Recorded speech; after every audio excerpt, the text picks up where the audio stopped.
Немецкие солдаты рассматривали странную установку, захваченную в боях под Старой Руссой. На первый взгляд, она совершенно не походила на артиллерийскую систему.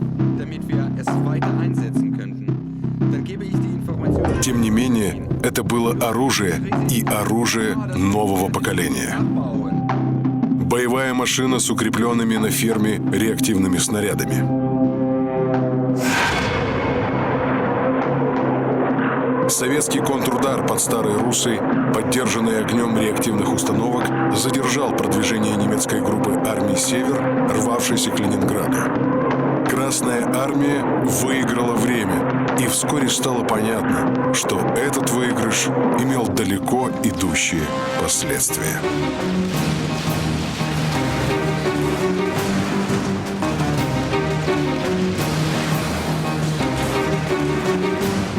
Справка. Реактивная артиллерийская система залпового огня БМ-13, известная как «Катюша», представляла собой установленную на шасси автомобиля раму с направляющими, на которой и крепились ракеты. Наводка по цели осуществлялась при помощи поворотного и подъемного механизма, а также артиллерийского прицела. К недостаткам БМ-13 можно было отнести большую рассеиваемость снарядов, которая сказывалась на точности попадания. Это, впрочем, с лихвой компенсировалось количеством выпускаемых почти одновременно снарядов.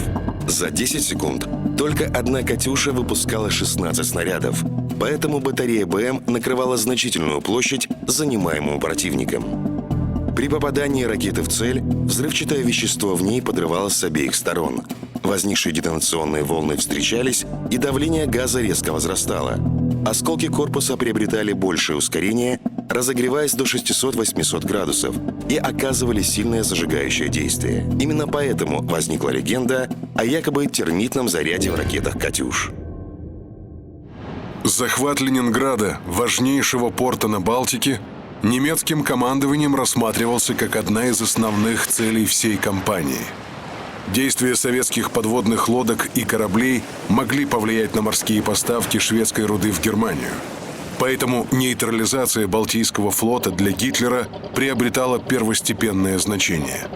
В плане «Барбаросса» прямо указывалось, наступление на Москву можно будет начинать только после захвата Ленинграда и Кронштадта, и эта часть плана изменений не претерпевала. Из журнала боевых действий вермахта за 30 июня 1941 года. Фюрер по-прежнему намерен повернуть крупные силы танковой группировки, действующей на фронте группы армий «Центр», на север, на Ленинград, чтобы быстро овладеть Ленинградским промышленным центром.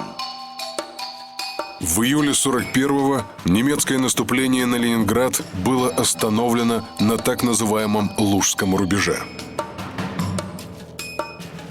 Система оборонительных сооружений длиной 175 и глубиной 12 километров возводилась руками ленинградцев и резервных частей в течение первого месяца войны. В августе группа армий «Север» дополнительно получила танки из группы армий «Центр» и пикирующие бомбардировщики. Их силами немцам удалось взломать Лужский рубеж и окружить оборонявшие его войска. Командование Ленинградского фронта ввело в бой тяжелые танки КВ, которые производились здесь же, в Ленинграде, на заводе имени Кирова.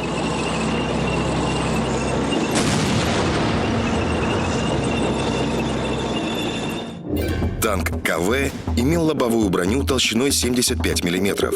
37-миллиметровая немецкая противотанковая пушка не оставляла на его броне даже вмятин. За неуязвимость КВ получил прозвище «Геспенст» — «Призрак». Но нехватка топлива, запчастей и неподготовленность экипажей приводили к тому, что многие машины даже при незначительных поломках бросались на дорогах. 19 августа рота танков КВ под командованием старшего лейтенанта Зиновия Колобанова заняла оборону в засаде под Красногвардейском, Гатчина. Сам командир выбрал позицию проходящего через топкое место шоссе.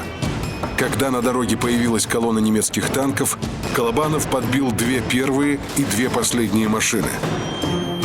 А затем последовательно расстрелял все 22 немецких танка. концу сражения его рота доложила об уничтожении 43 танков врага. После боя танкисты на своей машине насчитали 156 попаданий немецких снарядов. После первых донесений о танках КВ Гитлер настаивал на захвате города, где находится единственный завод по производству сверхтяжелых танков. Но все же остановить немецкое наступление на всех направлениях лишь тяжелыми танками было невозможно. Пока один германский корпус наступал на Красногвардейск, другой уже прорвался через Любань и Тосно. 30 августа немцы перерезали железную дорогу и шоссе, связывавшие Ленинград со страной. С севера к городу подошли финские войска. Сухопутная связь города с Большой землей оказалась прервана. В Ленинграде начались проблемы с электроэнергией. 8 сентября немцы вышли к Ладожскому озеру и взяли Шлиссельбург. Началась блокада Ленинграда, которая продлилась 882 дня, 2 года и 5 месяцев. Справка. К сентябрю 1941 года в Ленинграде находилось более 2,5 миллионов жителей, в том числе около 400 тысяч детей. Город стал пристанищем для более чем 300 тысяч беженцев из Прибалтики и соседних областей, а запасов продовольствия и топлива в нем оставалось только на 30 дней. Над жителями города нависла угроза голодной смерти. Руководство страны, осознавая эту опасность, уже в сентябре 1941-го предпринимало попытки разорвать кольцо. Но все они оказались безуспешными. В районе Шлиссельбурга немецкие соединения вышли к Ладожскому озеру. На узком участке шириной 12 километров в основном и делались попытки прорвать ленинградскую блокаду. Шел сентябрь 41-го. Время, потерянное немецкими войсками в боях под Старой Руссой, вернуть было уже невозможно. Танки и авиация требовались под Москвой, где готовилась операция по захвату столицы. Из дневника командующего группой армий «Север» фон Лейба. 11 сентября. Сохраняется чрезвычайно острая нехватка времени, так как Главное командование сухопутных войск требует передать ему с 15 сентября 7 подвижных соединений. Танковые части вермахта направились под Москву, но Ленинград по-прежнему оставался в осаде.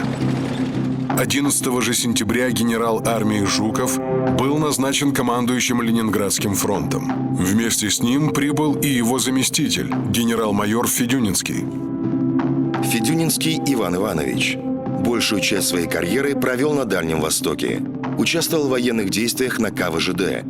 За бои на Халхинголе удостоен звания Героя Советского Союза. В начале войны успешно командовал стрелковым корпусом в районе Бреста и Ковеля, где получил тяжелое ранение.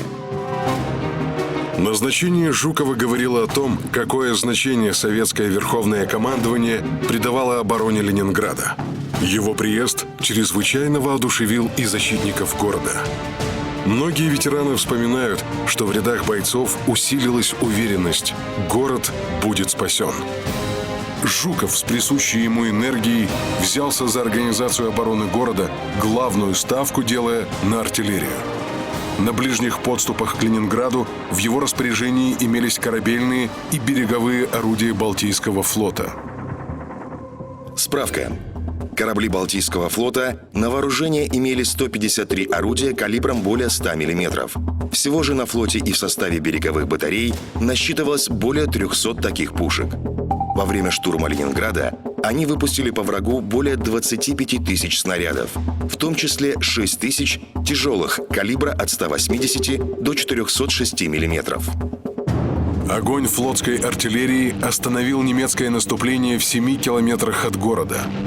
До Зимнего дворца оставалось всего 16 километров. В районе Ораниенбаума по наступающим немецким войскам огонь велся с форта Красная Горка. На случай отступления он уже был подготовлен к взрыву, и артиллеристы не жалели боеприпасов. Взрывная волна от снарядов буквально опрокидывала немецкие танки. Дальность стрельбы батареи и провела ту черту, которую гитлеровцы так и не смогли преодолеть. Наступавшие войска генерала Кюхлера были остановлены. Георг фон Кюхлер. В 1941 году генерал-полковнику исполнилось 60 лет. Окончив военную академию еще до Первой мировой войны, служил в артиллерийских частях и штабах. Под Ленинградом командовал 18-й армией, а затем и всей группой армий «Север». Нюрнбергским трибуналом приговорен к 25 годам тюремного заключения. Через 7 лет вышел на свободу. Немецкое командование против Балтийского флота бросило пикирующие бомбардировщики. В небе Кронштадта появились немецкие самолеты. Один из них пилотировал Ганс Ульрих Рудель, в будущем самый известный ас Люфтваффе. Уже в первой атаке немецкие летчики сбросили несколько бомб на советский линкор «Марат». Две 500-килограммовые бомбы вызвали детонацию снарядов орудийной башни. Взлетевшая от взрыва башня затем упала в пролом палубы. После нескольких атак подтопленный линкор лег на грунт.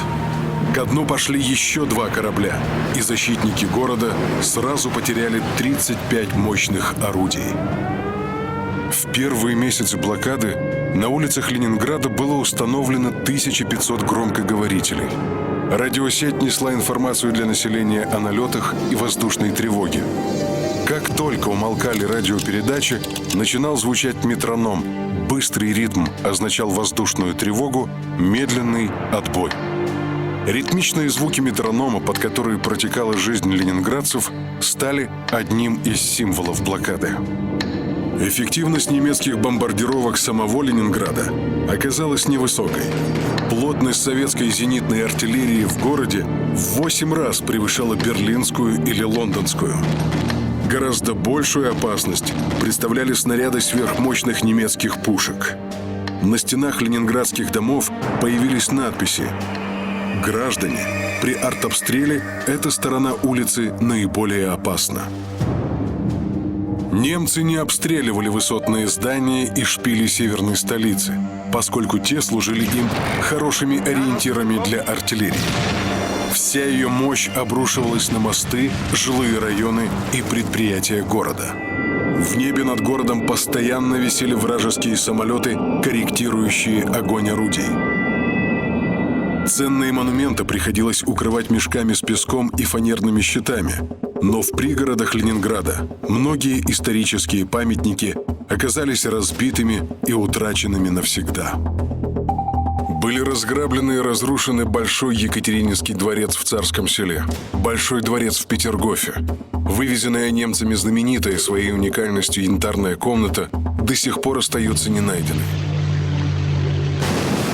8 сентября 1941 года объектом немецкой бомбардировки стали Бадаевские склады, деревянные хранилища продовольствия в Ленинграде. Зарево пожара было видно даже с окраин города. Из уст в уста ленинградцы передавали страшную новость о сгоревших запасах сахара и муки. Но ситуация была гораздо хуже, чем они даже могли себе представить. Сгоревших продуктов в лучшем случае хватило бы на неделю, а городу требовалось 1000 тонн продовольствия в день. Самолетами в город доставлялось не более 200 тонн грузов в сутки, всего 20% от необходимого объема. От Большой земли Ленинград отделяло не более 50 километров водной глади Ладожского озера. Однако наладить по нему снабжение города было не так просто.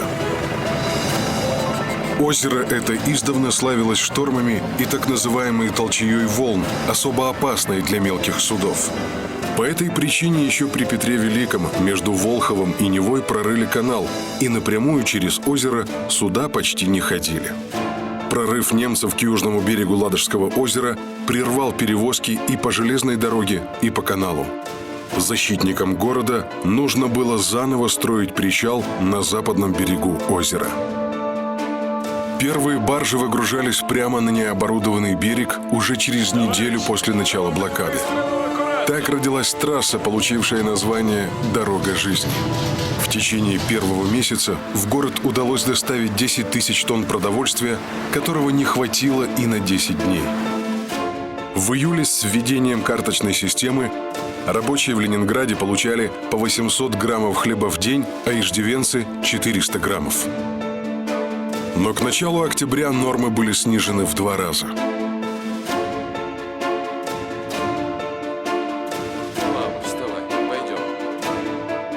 А в конце ноября город подошел к порогу гибели. Выдача хлеба уменьшилась до 250 граммов рабочим и 125 граммов остальному населению. Качество хлеба упало. В него домешивали горелую муку с бадаевских складов, иногда различные примеси, в том числе и пищевую целлюлозу от переработки древесины на фабрике «Газзнака», где до войны печатали деньги. Столь острая ситуация с продовольствием в Ленинграде продлилась месяц-полтора и в дальнейшем улучшилась. Но первые больные истощением люди появились в больницах в начале ноября 41-го, и к концу месяца в Ленинграде от голода умерло свыше 11 тысяч человек. Морозная зима 41-42 годов вселяла надежду, станет лед и ситуация со снабжением улучшится. Однако снова сказался коварный характер Ладожского озера. Оно никогда не замерзало полностью. Открытая вода ломала лед, он трескался. Неустойчивость льда и полыньи заставили отказаться от устройства ледовой дороги по кратчайшему расстоянию между восточным и западным берегом. К тому же немецкая артиллерия располагалась слишком близко к берегу. 20 ноября, когда толщина льда достигла 180 мм, на лед вышли конные обозы. Через 2 дня машины. Двухтонные грузовики везли по 2-3 мешка. Но даже при такой осторожности несколько машин затонуло. Водители стояли на подножке, готовые спрыгнуть, если машина пойдет под лед. Иногда к грузовикам прикрепляли сани, чтобы взять больше груза. По обратному маршруту из города вывозили жителей.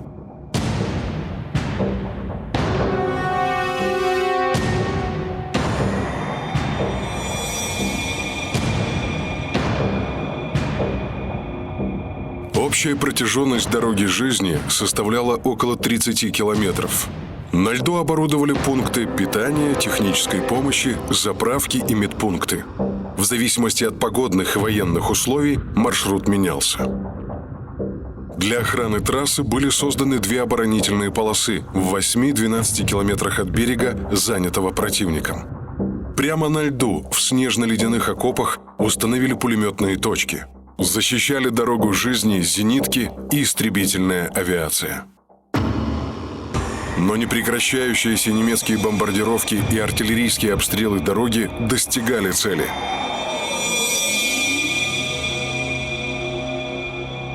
За первую неделю перевозок было потеряно 52 машины.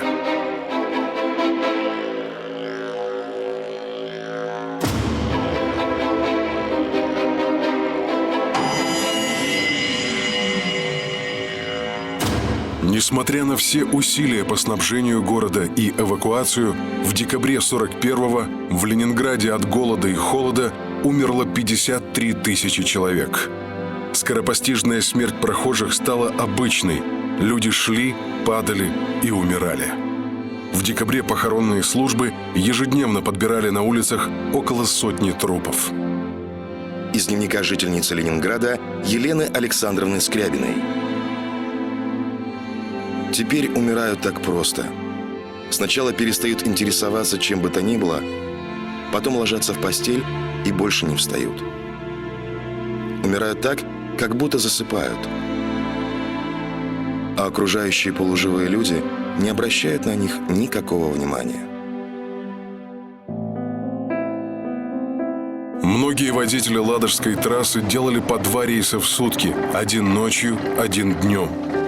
Начальник ледовой дороги Нефедов писал: Ночью надо ездить по озеру со светом. Это дешевле стоит, меньше бьем машин, чем потеряем их от вражеской авиации.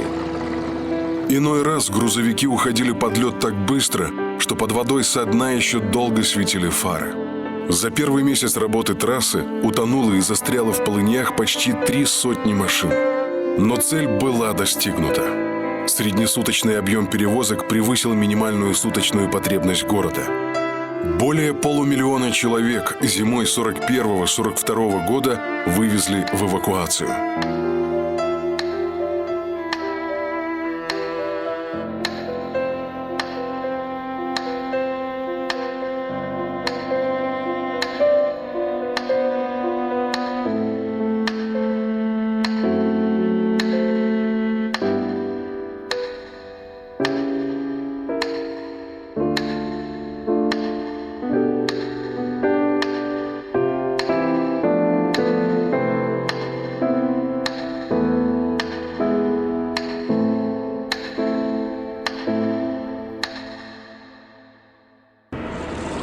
Почему же город не сдался?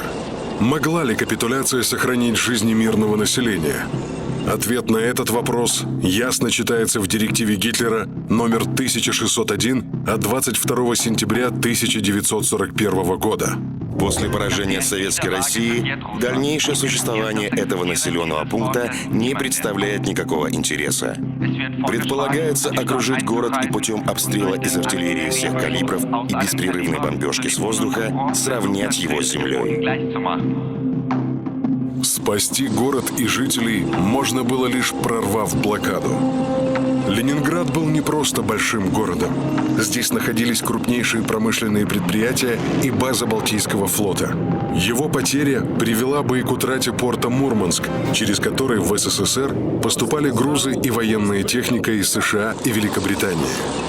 И, конечно, Ленинград оставался крупнейшим культурным и духовным центром страны, за судьбой которого следил весь народ, помогая и поддерживая его всеми силами. Борьба за Ленинград стала одним из крупнейших событий всей Великой Отечественной войны. Советское командование приняло решение разорвать кольцо окружения на самом узком участке – Шлиссельбургско-Синявинском выступе.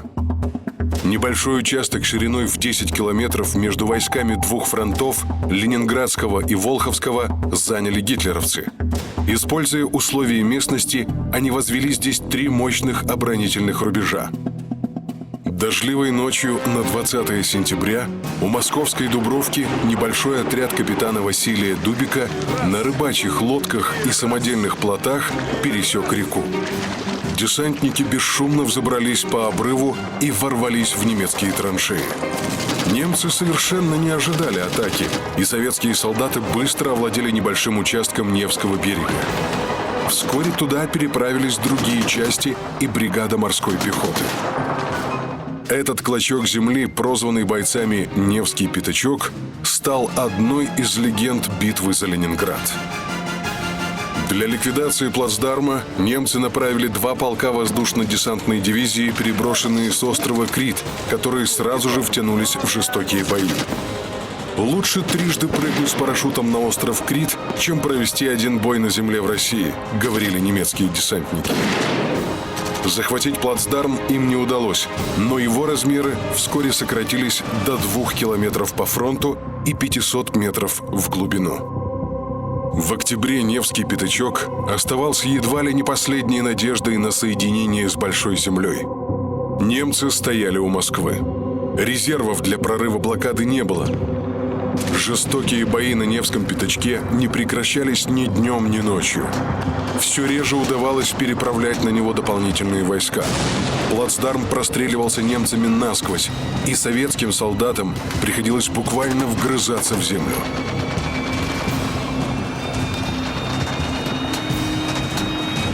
Следующую попытку прорвать блокаду немцы предприняли в ноябре. В это время в городе норма выдачи хлеба снизилась до 125 граммов. Не доедали и солдаты.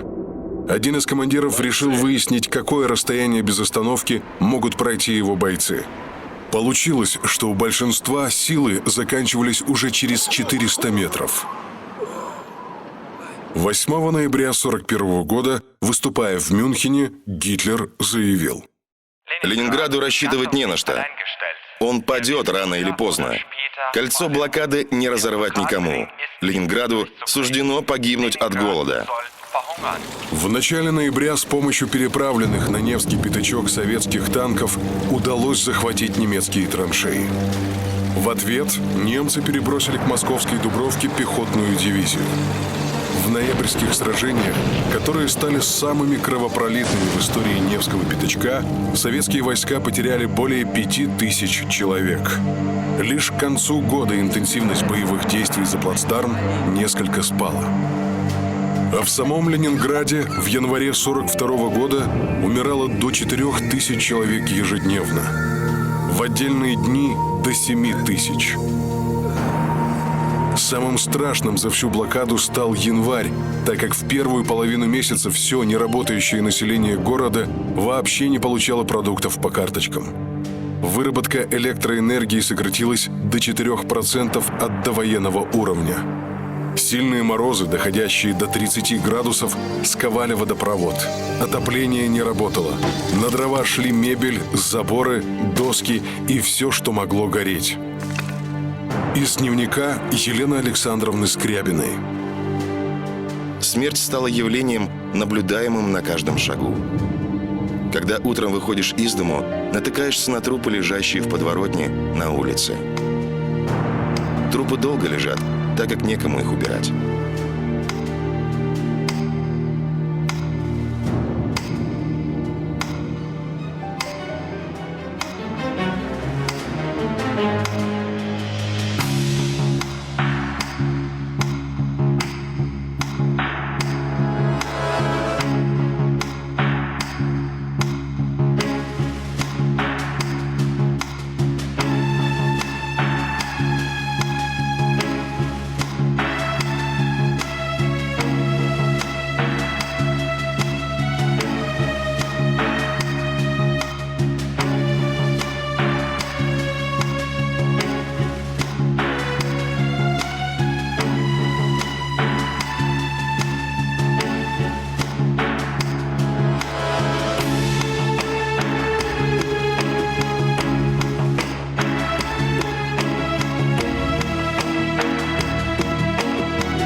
Невероятно, но в этих условиях город продолжал работать. Кировский завод, находясь всего в 4 километрах от фронта, ни на день не прекращал выпуск и ремонт танков. Случалось, что полусобранные КВ вели огонь по противнику прямо из заводских цехов через проделанные в стенах амбразуры. В Ленинградском институте растениеводства находилась уникальная коллекция образцов зерновых и других сельскохозяйственных культур. 28 сотрудников института умерли во время блокады от голода. Но селекционный фонд, содержавший несколько тонн зерна, риса и картофеля, остался целым. Лишь во второй половине февраля положение в городе начало меняться в лучшую сторону. Были введены новые нормы снабжения: 500 граммов хлеба для рабочих, 400 для служащих, 300 для детей и неработающих. Из хлеба почти исчезли примеси. Снабжение стало регулярным, и по карточкам можно было получить продукты вовремя и почти полностью. 16 февраля впервые жителям выдали мясо, мороженую говядину и баранину. В продовольственной ситуации Ленинграда наметился перелом. Попытки прорвать кольцо блокады осенью 41-го были организованы плохо, так как все силы советское командование бросило на оборону Москвы. Но когда в январе 1942 года врага погнали от столицы, настало время для проведения крупной операции под Ленинградом. Советским войскам предстояло нанести удар во фланг и тыл группы армии «Север» с берега реки Волхов. Топкая и труднопроходимая местность не позволяла использовать значительное количество танков. Атаки бронетехники были возможны только вдоль дорог или железнодорожных насыпей, поэтому исход сражений полностью зависел от действий артиллерии и пехоты. Генерал Федюнинский возглавил армию, которой в районе Бутылочного горла надлежало прорваться в осажденный город. Высокую железнодорожную насыпь у деревни Погостье немцы превратили в подобие крепостной стены с укрепленными огневыми точками. Немецкие солдаты, во время артобстрела прятавшиеся в укрытиях, по окончании огня успевали вновь занять свои огневые позиции, и запоздалые атаки советской пехоты наталкивались на град пуль. Потери были огромны. Продвижение вперед минимально. 7 января вторая ударная армия генерала Клыкова ударила по немецкой обороне в районе Любани, южнее укрепленного Бутылочного горла. Однако уже первые часы обнаружили просчеты в проведении советской операции. Сказалась спешка, обусловленная желанием Ставки как можно скорее прорвать блокаду Ленинграда и принести городу освобождение. Командир дивизии генерал Антюфеев. Наши части, преодолев реку и поднявшись на левый берег, попали под сильный пулеметный и минометный огонь противника. Артиллерия не только не могла подавить вражеские огневые средства, но даже не успела как следует произвести пристрелку. К тому же имела всего четверть комплекта боеприпасов. Войска пришлось отвести на исходные позиции. Через несколько дней наступление возобновилось, и советским частям удалось продвинуться по лесам и болотам на 30 километров. До соединения с защитниками Ленинграда оставалось пройти еще столько же. Над немецкими войсками нависла угроза окружения. Казалось, что немецкое командование примет наиболее правильное решение, отдаст войскам приказ отходить. Но Гитлер запретил отступление. Командующий группой армии «Север» фон Лейб подал в отставку, и дела принял Кюхлер. Он предложил бросить все силы на удержание шоссейных и железных дорог. Это решение и оказалось для немцев спасительным. Контролируя дороги, немецкому командованию удалось осуществлять снабжение своих войск и быстро перебрасывать резервы на трудные участки. А прорвавшиеся вперед советские войска второй ударной армии обеспечивались по единственной дороге, проложенной в 5-километровом коридоре между селами Замошье и Спасская Полисть. В войсках не хватало боеприпасов, продовольствия, горючего. Уже в феврале советское наступление остановилось, но армия продолжала держаться на захваченных рубежах. Обороняться среди болот было чрезвычайно трудно. Окопы заполняли грунтовые воды, приходилось строить настилы, прокладывать гати. Вскоре в войсках начался голод. В марте Гитлер потребовал от Кюхлера окружить советские войска, вклинившиеся в немецкую оборону. Операция получила кодовое название «Дикий зверь». 5 немецких дивизий с двух сторон атаковали основание прорыва, и вторая ударная оказалась отрезанной от своих тылов. Между окруженными частями и линией фронта оставался узкий коридор шириной в 1,5-2 километра. Он полностью простреливался противником, поэтому передвигаться по нему приходилось только ночью. Немцам оставалось лишь уничтожить практически окруженные советские части. Но первый удар пришелся по Невскому пятачку. В апреле здесь оставалось около 1000 советских солдат.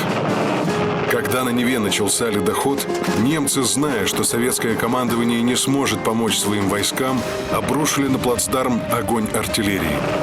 Последнее, что видели с правого берега Невы, это кусок маскировочного халата с написанным словом «Помогите». Невский пятачок был ликвидирован. В этой ситуации командующим окруженной второй ударной армией был назначен генерал Власов. В начале мая командование приняло решение о выводе войск из окружения. Буквально за день до начала операции по отводу армии Власова немцы нанесли удар по второй ударной армии и вскоре полностью ее окружили. Ценой огромных усилий фронт удалось прорвать, но через участок в 1,5 километра успели выйти лишь небольшие подразделения. Спустя 4 дня район, занимаемый армией, сузился и уже простреливался немцами на всю глубину. Командир батареи 305-й дивизии Добров. Площадь 2 на 2 километра насквозь простреливалась. Всюду лежали убитые и раненые. Кто бредил, кто просил пить, кто просил перевязать, а кто требовал пристрелить, потому что сам это сделать уже не мог. Немцы не атаковали. Обложили нас, как зверя в берлоге, бомбили и обстреливали.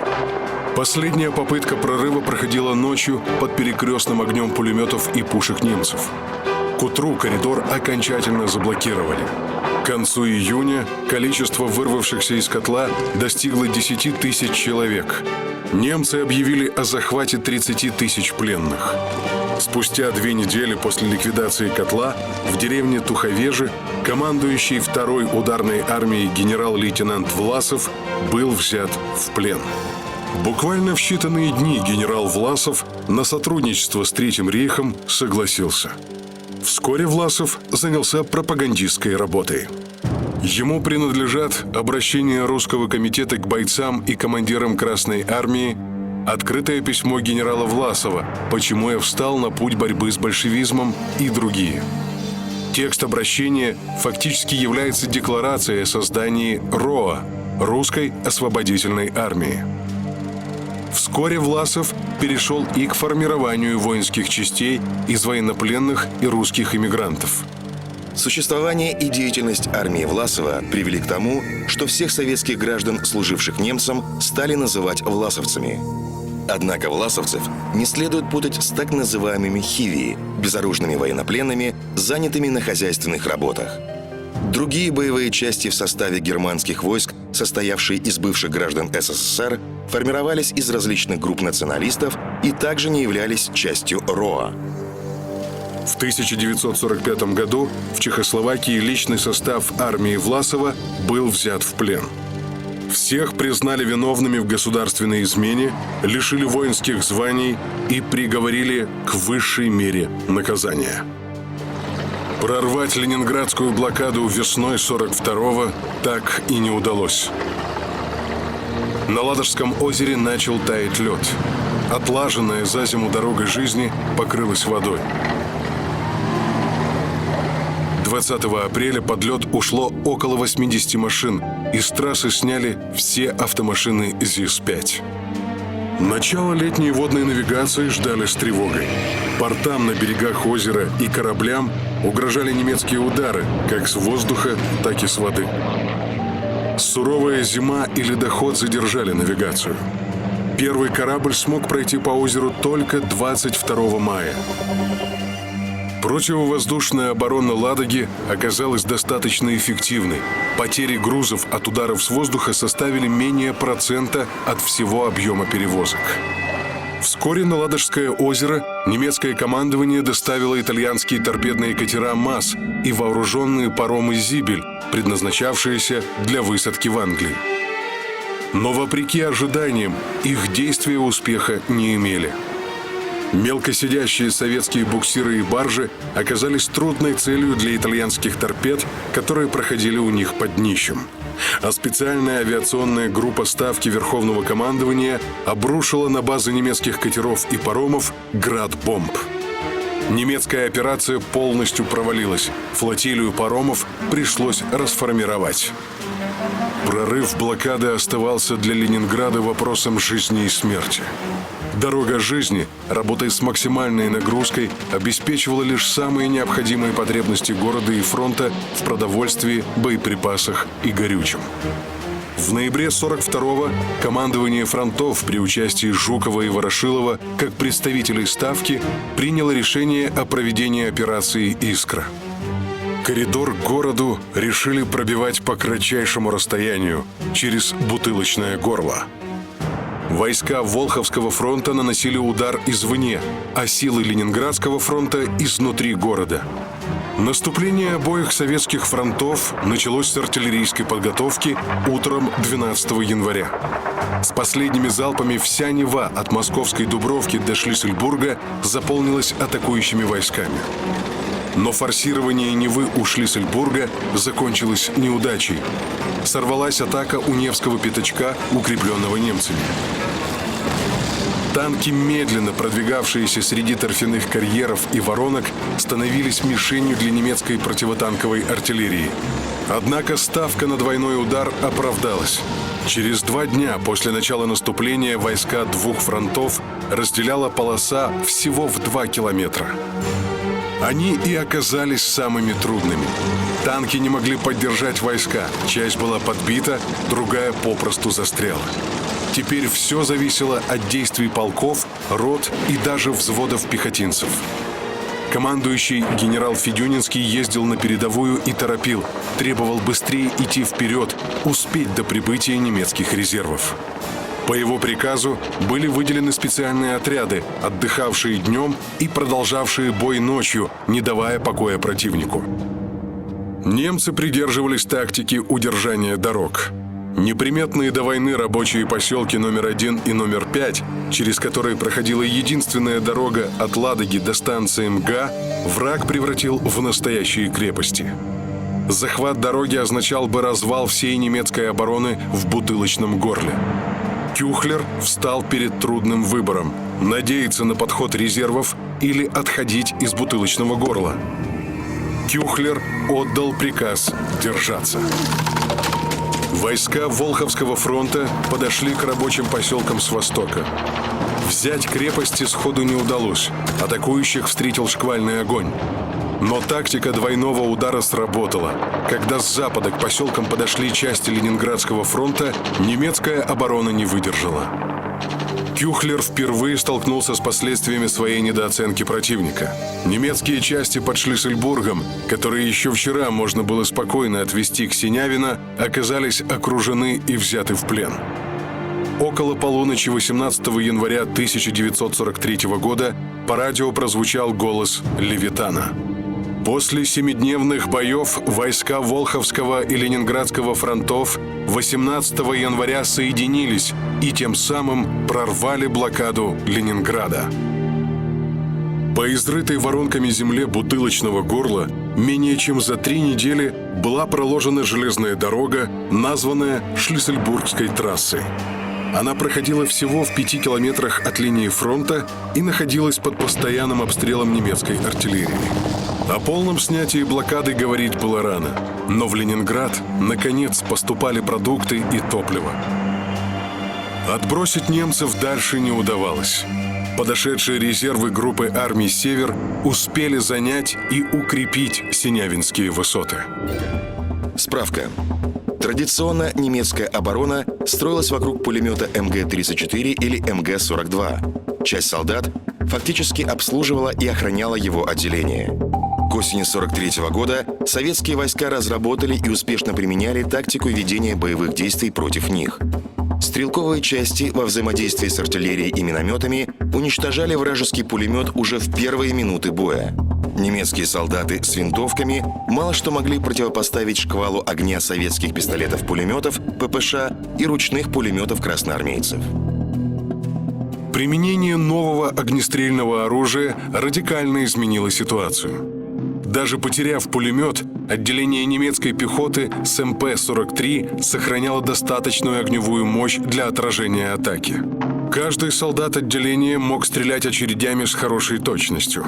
Новое оружие назвали «Штурмгевер» – штурмовая винтовка. Советским войскам предстояло штурмовать хорошо вооруженные немецкие позиции. В 1944 году советское командование планировало полностью снять блокаду Ленинграда. Преодолеть немецкую оборону у Синявинских высот не удавалось, и стратегию изменили. В качестве стартовой позиции нового наступления выбрали клочок суши под Ораниенбаумом на берегу Финского залива, который так и не смогли захватить войска Кюхлера. По плану с плацдарма наносился удар во фланг и тыл осаждавших Ленинград немецких войск. Генерал Федюнинский возглавил вторую ударную армию, которая скрытно переправлялась к Ораниенбауму. План обладал неоспоримым преимуществом. Действия войск поддерживала мощная корабельная и береговая артиллерия Балтийского флота. Для операции выделили 100 орудий калибром более 100 мм. К ним присоединились 3 башни с орудиями полузатопленного линкора «Марат» и батареи форта «Красная Горка». Советская операция началась 14 января 1944 года. О начале наступления не сообщалось ни в газетах, ни по радио. Но слышавшие канонаду ленинградцы понимали, что начался отсчет последних дней блокады. В успехе наступления уже никто не сомневался. От грохота орудий буквально дрожала земля. Неожиданно мощный удар с плацдарма привел к быстрому развалу всей немецкой обороны. Через неделю после начала операции советские войска, захватив огромные трофеи, соединились в районе Ропши. Отход частей Кюхлера превратился в бегство. Фронт откатывался от Ленинграда. Канонада становилась все тише, а через несколько дней в городе наступила долгожданная тишина. Справка. За период блокады в Ленинграде, по официальным данным, умерло около 642 тысяч человек. По другим оценкам, более 850 тысяч. Только 3% из них погибли от бомбежек и артобстрелов. Остальные 97% умерли от голода. Из Ленинграда с начала войны эвакуировано около 1 800 000 человек. После снятия блокады в городе оставалось 560 тысяч жителей, в 5 раз меньше, чем в начале войны. Битва за Ленинград стала самой продолжительной обороной самого крупного города в истории Второй мировой войны. Группа армий «Север» 2,5 года оказалась скованной тяжелыми боями в лесах и болотах. Составляя почти 1/5 часть немецких сил на Восточном фронте, она оставалась самой пассивной. Поддерживая блокаду Ленинграда, немецкое командование не могло использовать эти войска ни под Москвой, ни под Сталинградом, ни под Курском. А далеко на юге, на открытых пространствах от Харькова до Волги, Красная армия постигала еще одну трудную науку войны – тактику маневренных операций танковых соединений. В 1942 году миру предстояло впервые услышать и запомнить название советского города Сталинград.